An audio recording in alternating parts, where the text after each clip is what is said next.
bombing campaign leaked out, the anti-war movement exploded. And so did Nixon's staffers, enraged by the unauthorized disclosure. On White House orders, the FBI tapped the phones of administration officials and journalists in search of the leaker. When the leaks continued, Nixon's men ordered up a more aggressive program of break-ins, bugging, mail opening, and other measures. The FBI and other intelligence agencies resisted them. So the White House organized its own plumbers, a group of extra-legal operatives tasked to stop the leaks. Once the plumbers had set up shop, it was all but inevitable that they would delve into politics. Nixon's men called on their services to gather intelligence and disrupt the plans of the administration's opponents. Much of this work proceeded in the netherworld of political competition until that June night in 1972, when a security guard discovered the break-in at the Watergate, and a Washington Post editor assigned junior reporter Bob Woodward to the story. When we think of Watergate, we think of Woodward and Carl Bernstein, the reporters who pursued the case, and the force they unleashed, the tremendous power of modern investigative journalism. Today's era of adversarial reporting, for better or worse, offers financial rewards and critical acclaim to journalists who make sensational, politically charged investigative breakthroughs. Watergate also established the rights and duties of whistleblowers, government and business employees who report illegal activities in the workplace. In 2002, 3 whistleblowers, Colleen Rowley of the FBI, Cynthia Cooper of WorldCom, and Sharon Watkins of Enron, were named Persons of the Year by Time magazine. The deference we afford these truth-tellers today, and the various whistleblowing statutes that protect them, testify to the power of Watergate's most mysterious figure and one of the most sensational secret agents of all time, Woodward's confidential source, the man dubbed Deep Throat by a Post editor.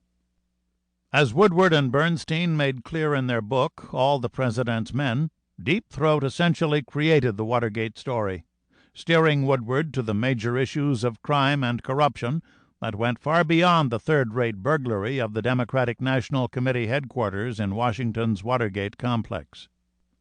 From the moment the book was published, guessing the identity of Deep Throat became a high-level parlor game. Deep Throat is the model for the modern whistleblower. Deep Throat introduced the era of anonymous sources that have become a staple of journalism today. Deep Throat helped reinvent the profession of investigative journalism. And Deep Throat set the high standards of government transparency that we have come to expect. The question is not simply, who is Deep Throat, but why did he do it? What motivated my friend, as Woodward identified him, a source in the executive branch who had access to information at Nixon's committee to re-elect the president, as well as at the White House? Was he a man of honor willing to risk his career for the truth, or a man with a grudge? Why did Deep Throat remain anonymous for so many years, in spite of the fame and fortune to be gained through his notoriety?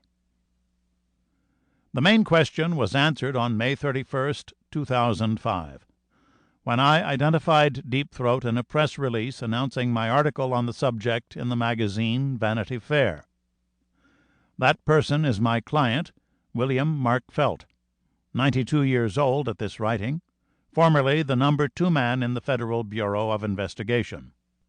With his consent and the encouragement of his family, Deep Throat finally went public almost 33 years after the Watergate break-in.